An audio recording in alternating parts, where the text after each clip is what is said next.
Hello everyone and welcome back to Let's Play Hearts of Iron 4, the new order, the last days of Europe, with me, Omega and Empire of Japan. So in the last episode, I was salty and mad, and I'm still salty and mad, but I have calmed down a little bit. We're gonna try to see what we can do over here. My units are gonna move towards taking Sikasa, and then I guess...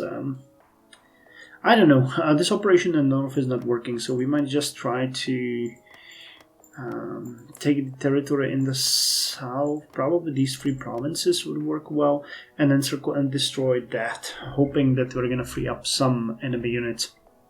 Because obviously we are not strong enough to make Mali. This is Mali, right? Wait.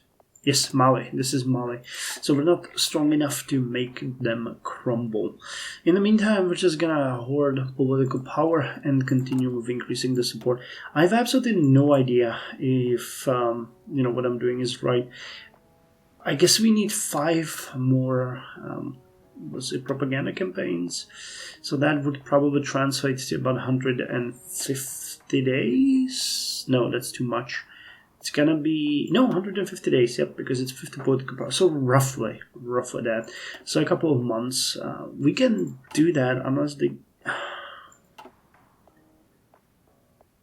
public approval decreases, faction power decreases. House of Peers decides your own fate.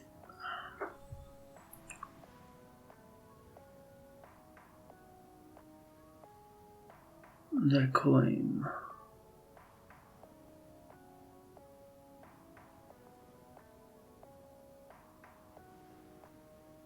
Well, okay, we might have a chance at turning this.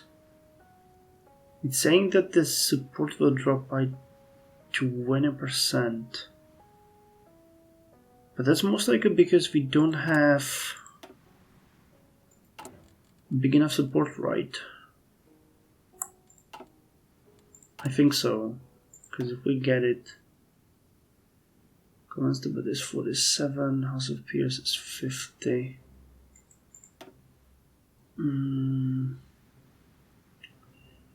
So every 30 days, we should have enough time to fix that. Hopefully, we'll see. If it hits us again, then I really don't know what we're gonna do, because we're basically locked in an unsolvable situation. Oh well, I mean, this is DEFCON 1 for you, so seeing yet another collapse of a government would be fun. Well, anyway, outbreak of the Opium War. For over a decade, the Royal Lao Army has been running a vast opium trade, competing for the Golden Triangle with KMT remnants across the notoriously porous and undersecured regions of southern Burma and northern Thailand. Tensions have spilled into open fighting as the KMT remnants have attacked RLA positions to secure their hold over the narcotics trade. Laos has attempted to brand their response as a proactive anti-bandit campaign, but few are convinced that Operation Sethathirat is anything more than an opium war. Further, many are wondering if the undisciplined, incoherent RLA can win a war against a surprisingly organized opposition. As the RLA and KMT clash in raids and skirmishes across Laos, Thailand, and even as far as Burmese border, many wonder if the latter two countries will mobilize their own forces to put an end to this breach of sovereignty. What a strange war, truly. We live in strange times. Well, at least our economy is doing great. The deficit is actually dropping. The GDP is growing. Debt to GDP is down to 100.1%. So, I mean, at least the economy is doing great. Okay, so we managed to push these guys out. Grande Nationale. This is a Malian militia.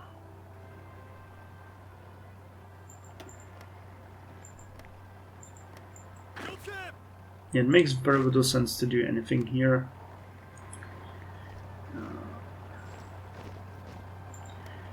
So just go ahead and take that area.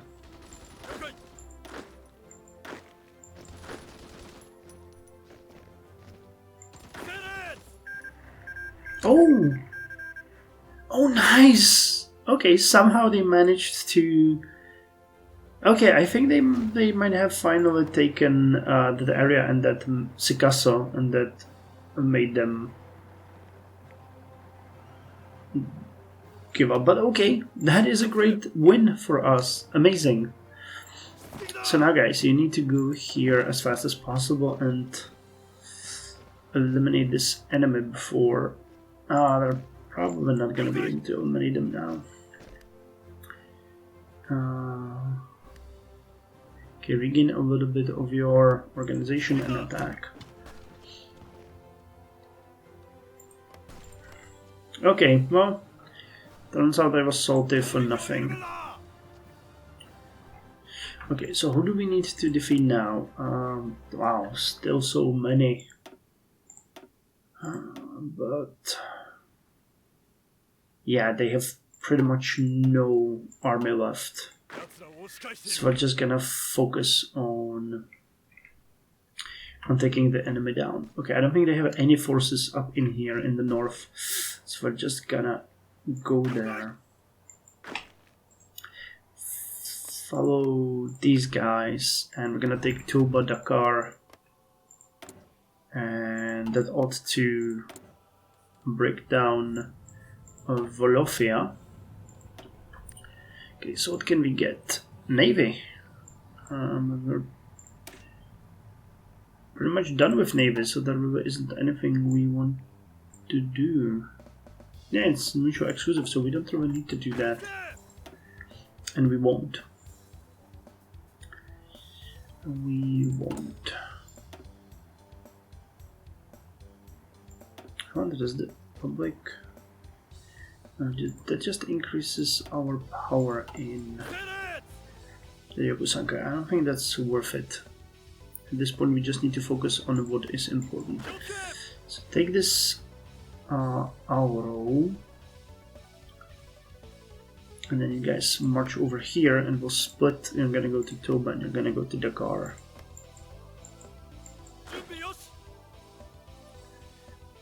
Good. Okay, well, at least that worked out fine. So how strong are they? They're pretty goddamn strong. Yeah, Jamaica stays in the West Indies Federation. No surprise there. Many within the OF and the United States now breathe easier, as news broke that Jamaica voted to remain in the West Indies Federation. The vote ensured the largest economic presence in the bloc would remain, and acted as a vote of confidence in the administration of Prime Minister Manley, a consistent and strong supporter of the Federation. With the mandate of the people, the Prime Minister has elected to proceed with his planned constitutional rewrite. Despite it being the driving force behind the referendum, Prime Minister Manley has stated that he considers the issue now resolved and will proceed, promising Jamaicans that strengthening ties to the Federation will only lead to prosperity, while also permanently bringing the nation into the American sphere of influence. Cool, as expected. So we shall defeat you. And we will get over here. And you guys will continue to Dakar. And you guys will continue to Toba. And that should bring down this nation over here.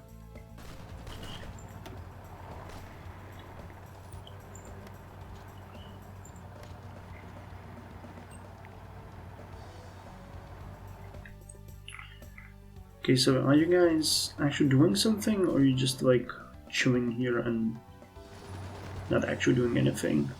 And I would really like to see you a little bit more aggressive. Okay, we have to be really careful about what do we do here.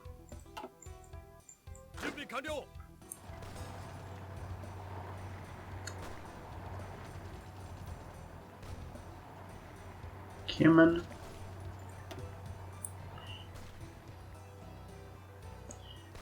Yeah, you have no chance and you're breeding out equipment. The August Revolution.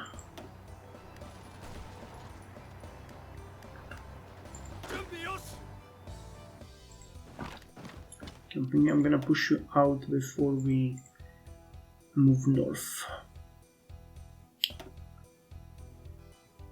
Okay, now we're gonna go to Toba. The August Revolution. Pictures of tanks roaming in the streets of Santiago have come out of Chile as the news of a military coup led by Colonel Robert Viao, I guess, have been confirmed. Troops loyal to Viao surrounded the presidential and congressional buildings and forced the Chilean government to hand over power to him. Vial's coup came following socio-political breakdown in Chile and his rise to stardom after allegations of governmental corruption and mistreatment of military personnel. Vial has cited Chile's instability and internal turmoil as justification for the deposition of the president, dissolution of Congress, and the establishment of a revolutionary junta consisting of both civilian and military figures, which promises radical change to Chile. While further developments have been scarce, many are left to wonder if this shall bring back order to the Southern Cone. Their democratic tradition wasn't strong enough, it seems. Well, okay. At least something. And can you explain to me what kind of foreign... Oh, okay, it's this one. And I completely forgot that we can... Oh, we can't. Okay, good. So I didn't forget, it's just that I couldn't have done it. Okay, 38. All according to plan. So when can we do it next? Okay, once per month. Yeah, we should be okay. It's gonna be very close, but we should be okay. Ironically, public support will drop.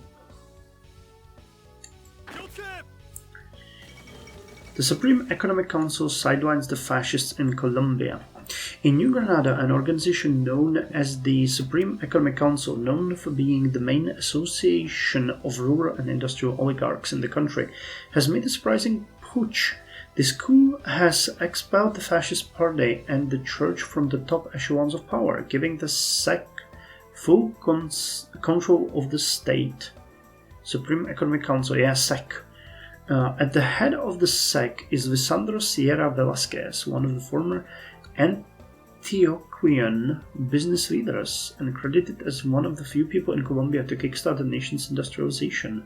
Sympathetic to the free market, privatizations are the order of the day. However, it is plain to see that these measures have the primary purpose of strengthening New Granada's latest pack of overlords. Omnia per ipsum facta sunt. Von Hassel takes over German Africa.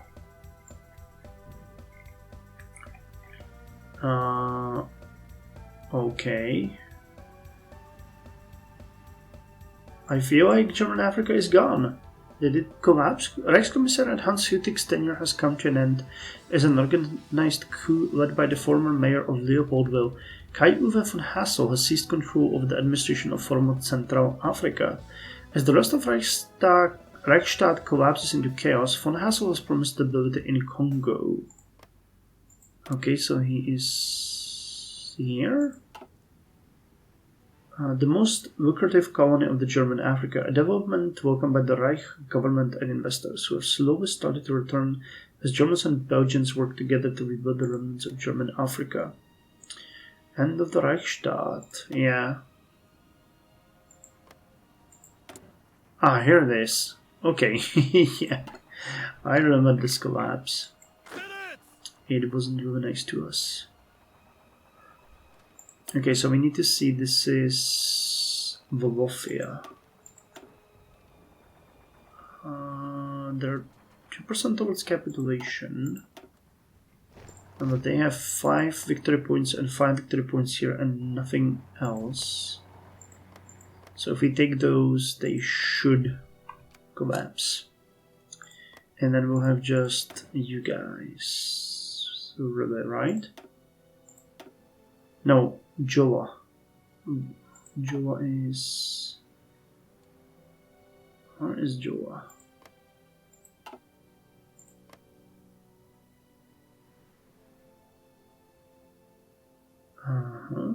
Socialist Republic of Guinea. Monday, Iberian. Where the hell is Joa?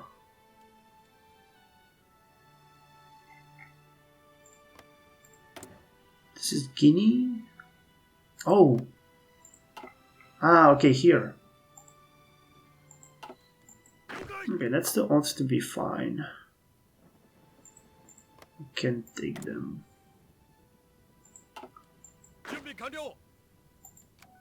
Okay, go, go, go.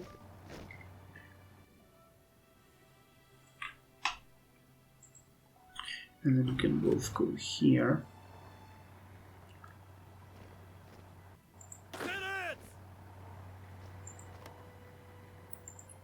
Yep. So now we take this area. Did that remove any further? Yep, they have now almost no manpower at all. So available every 30 days. 10, 16 days. Yeah, we should be okay. We should be hopefully okay. It's very close, but it should be fine. And if you could kindly destroy these guys, then I would be very happy. I'm hoping that the victory in here will bring us setting expectations. At first, the generals seemed quite happy with this new product. Some of them had served in Colombia in a stricter advisory position and seen it in action. Others have read the after-action reports, seen the specifications, and were quite impressed with its performance. Lightweight, durable, more accurate, and that was on its base performance, not taking into account the particular flair Guangdong added to the weapon. All that was left was the matter of cost. At this, the representative from Guangdong hesitated. While such intricate engineering does require greater investment than your average weapons manufacturer, we are developing batch production facilities to ensure a consistent output, but this will require initial investment and a mutual agreement on expected quantity to properly design and develop. What you're saying, said one of the generals, who had been consistently unimpressed, is that it's going to cost us an arm and a leg just to outfit the one battalion, and you're asking us to buy for the whole army. Maybe just an arm? The representative stretched an awkward grin onto his face to match his poorly advised joke. The mood in the meeting room has deflated. Suddenly, the general seemed less keen, and the skeptic among them continued. With regards to maintenance, if you'd please open up to page 49, as he and his fellow generals turned the pages of the report in front of them. You mentioned that certain care needs to be taken with their internal systems.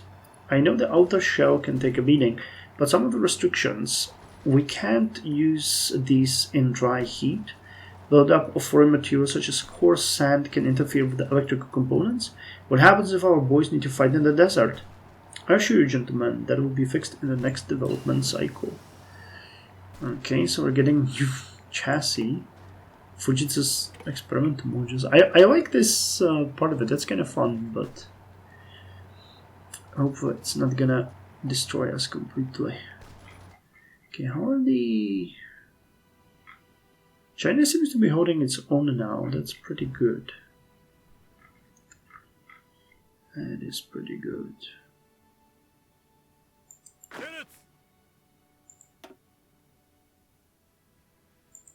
Okay, you both don't need to go there. Oh, no, what did I do? God damn it. Okay, you'll take these. I'm gonna go over here and take Kankan, because that is the last one that we need.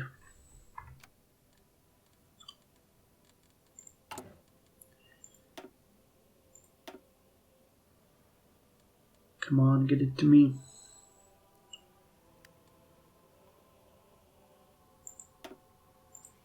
Okay, 41%, so we need... Yeah, we should be fine. We should be able to do this.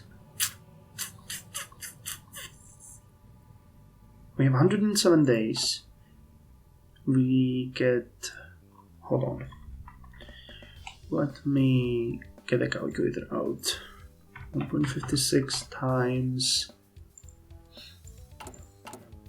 107. So we're gonna get 166 political power within that time. And we need just 90. And that should fix this. So once we start working towards the last one, we can actually start looking at one of the bills in the diet so that we don't waste too much time. And that is if we won't get more political power from the victory in here, because that is also a possibility. This game is forcing everything so close to comfort. Conakry is... yeah, they're done. Okay, so that's a victory in Cameroon. Front victory in West Africa. Amazing. They're not a member of any sphere, African Continental Army. So the West African Union and their allies have defeated the Socialist Republic of Guinea and their allies in a war. To take part in the African Revolution, it is not enough to write a revolutionary song. You must fashion the revolution with the people. The song will come by themselves. So did we get a total victory? Total victory in Colombia. Yes, total victory. We did it! We have more points than the United States. Oh, yeah! That's great. Front victory in West Africa. The dust is at last settled over the Dark Continent as the Pan-African Liberation Front, spearheaded by the Cameroonian African state, declared a great victory for the emancipation of the African people today, as it triumphs over the West African Alliance as well as the remnant forces of the French Republic following a gruesome freeway conflict spanning across the region. Victory has been largely attributed to the front's expertise at both military and civilian mobilization, as well as copious support from the Cooper's Party. Thank you! Much to the chagrin of Washington, which has denounced such maneuvers from Tokyo. With the status quo shattered and a new hegemony established, few in international circles doubt that it will not take long before the front turns its sight to the rest of the continent to further its ideal of Pan-African solidarity and the geopolitical ambitions that come with it. And I am super mad that we are not getting anything for that. Really? Labor of love. Oh. Okay, what? I mean, you know, it is something. West Africa was an enigma to the world, one that Tokyo National Museum had taken an interest in of late. Kane had prepared himself for the struggle that would be unwrapping it. He had allotted most of his afternoon to his office, gathered every drop of news, both primary and secondary sources, national surveys and Japanese reports of the region, and collated them into a single file. He read through the newspapers as he ate an office-made dinner. He listened to a tape recording while sipping some iced coffee, and watched the single video that he could find while lifting a 30-kilogram weight. The pit of knowledge was endless. West Africa expanded as he delved into it. He brushed the surface and then some, digging away at the various nations that inhabited sub-Saharan Africa, from the relic shell of the French exiles to the vibrant, evolving culture of Nigeria and its Pan-Africanists. As difficult as it was to connect the dots, Kane burned through his hours eagerly until midnight hit, but still his resolve never wavered. He had begun to produce a product, a timeline from the tribal kingdoms, to the beginnings of colonization along the coastline, to the massive expansion inland during the late 18th century, and then some. Actually to the late 1800s, and then some. He had a continent in his hands, and Kane loved every second of it. This is what it was all about. Feeling his eyelids beginning to droop, Kane resolved to take a walk outside. His office was located far from the rest of the museum complex, which was convenient. It lay right next to the primary storehouse. He smelled the musky air as he walked the many dimly lit aisles, watching stacks and stacks of forgotten history pass him by. The fresh, brisk air reignited him, And as he walked back from his short journey, he brought to his office a new resolve. West Africa shall not be left to rot, and the cane would ensure its legacy would live on. So we get a little bit more political power, and, well, not political power, a little bit more, power in the Yokusankai. So we have 189 conservatives. Government stability is now 52. Okay. The West Russian Revolutionary Front declared war on the anti-communist Volunteer Guard and on Finland, the Karavian War. What is that, I ask you? Okay, so Murmansk People's Republic is getting killed here. This is Onega. Okay, they're now at war with the rest. Actually, let me check the news over here. The Karavian War. Wow, Finland doesn't have a big army. They're gonna get defeated here pretty badly, it looks like. Addressing the nation in a live televised speech earlier today, the President of Finland has announced that Russian army units have crossed the border into Finland. While the state of the surprise Russian offensive is not known, attacks by the Murmansk People Republic against Finnish forces have intensified significantly in conjunction with news of the strike. With the attacks, Russia has effectively declared war on Finland and launched a multi-pronged offensive deep into the heart of Onega, the Finnish buffer state set up to insulate Helsinki from the West Russian anarchy. As Russian forces advance westwards, a Russian spokesman warned of dire consequences if Finland continues to besiege the Murmansk People's Republic, and have ordered Helsinki to cease the war of aggression against the Russian people and recognize the separatist republic as an independent state. Okay, our volunteer forces have arrived back home, which means we can... I think we are done with the Senshoshidan, aren't we? No, actually we're not. Okay, we gave them a logistics company, and I wanted to give them a maintenance company as well, because that would probably help with the reliability. But we wanted to switch the logistics company for a heavy supply company. We don't have the transport helicopters available for that, so instead let's give them just the maintenance company for now, which we can easily do. And we were thinking of giving you APCs, and we can, because it's gonna slow them down. So what about motorized anti-air and motorized artillery, I guess? Oh no, that's too much of a combat whip.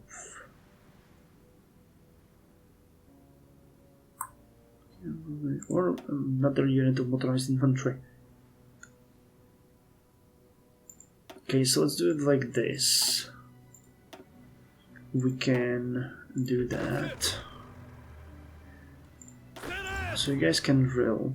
And it still doesn't help me with the idea about the Hoheishidan, because we haven't really finished anything here. So for now, let's give them field hospitals. And that's about it, right? Yeah, we can't really do much. So give them field hospitals, and I'd love to give them the signal company for now. What is that gonna... It's gonna help with the initiative and breakthrough. Logistics company would be better though. Organization is gonna drop either way, so it doesn't really matter. So a logistics company would be better, something like this. And then we can add another row of units here.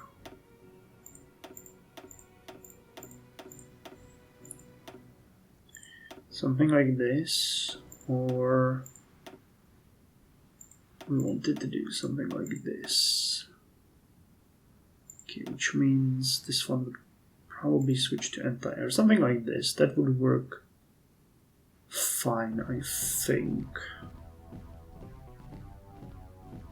Or I could do this, right? Yeah.